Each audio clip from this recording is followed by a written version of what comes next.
Born between 1996 and 2010, Gen Z will make up 40% of the workforce by 2040.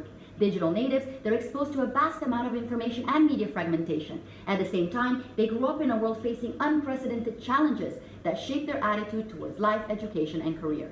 Being aware of their needs, mindsets, strengths, even fears will be critical in order to support them, enable them, and empower them at work and at home. So here are 6 things you absolutely need to know about this incredible generation. 1. They are pragmatic idealists, as I like to call them. They believe that commitment to social causes is an absolute necessity in order to sustain society. They're sharp, they're mission-driven, champions for diversity, speak their mind, and harness the power of the collective instead of trying to change the world alone. They're also very different from their predecessors, so don't think that what worked with millennials will necessarily work for them. 2. They want you to help them save the world.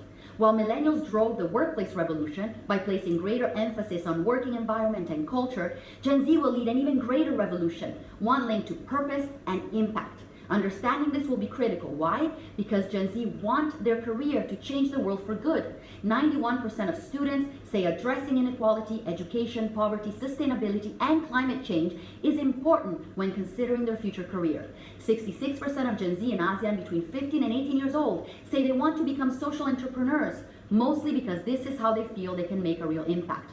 And those who do choose employment want to work on projects that deliver fast and traceable impact. This means you must show them how, by working with you, they can significantly contribute to making the world a better place. 3. Gen Z will likely cause a decrease in the number of those attending college. Aside from the surge of alternative and online education options, Gen Z don't feel universities teach the skills that are critical to employers. In ASEAN, and you may be shocked to hear this, 83% of Gen Z say that they would skip college altogether if an employer offered adequate education in their field. Google, IBM, Tesla, among others, are already hiring talent without a university degree into high-paying jobs. So if you're waiting to engage Gen Z on university campuses instead of during secondary education or even sooner, you may be losing precious time. 4, they are redefining leadership. To Gen Z, leadership is the ability to take up a challenge, to serve, and to help, regardless of any form of personal gain. As I recently wrote on Channel News Asia, the ideal organization for Gen Z is one where everybody is an equal, and managers do not see themselves as decision makers, but as information integrators, decision facilitators, and coordinators of collaboration between teams of teams. And leadership training is the opportunity to experiment with different styles of management, forms of delegation, problem solving with a sustained emphasis on the bigger picture.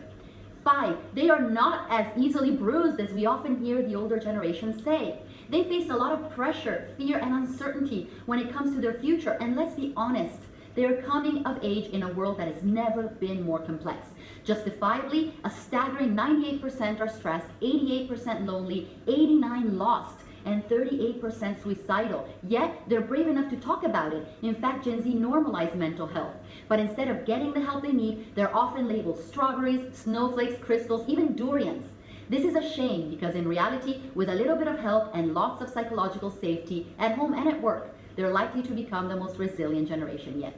Finally, they have worries about joining a multi-generational workforce. 72% believe they will find it challenging to work and be managed by colleagues of other age groups because of different mindsets, expectation, and communication styles. They feel being pressured to use old guidelines and not being taken seriously because of their lack of experience. So, if you want to attract and retain Gen Z, it is paramount to make sure you have a harmonized, multi-generational workforce where employees across age groups solve problems together, leveraging on each other's expertise and competencies as opposed to years of experience. This will require a revolution in the way you approach hierarchy, in the way people work together, and eventually even in the way people are incentivized and compensated. This is even more critical at a time when many Gen Z believe that being a self-employed or becoming a gig worker is better and safer than full-time employment. Contact me to learn more about Gen Z, any of the other generations, or how to lead and thrive in the multi-generational post-pandemic workplace.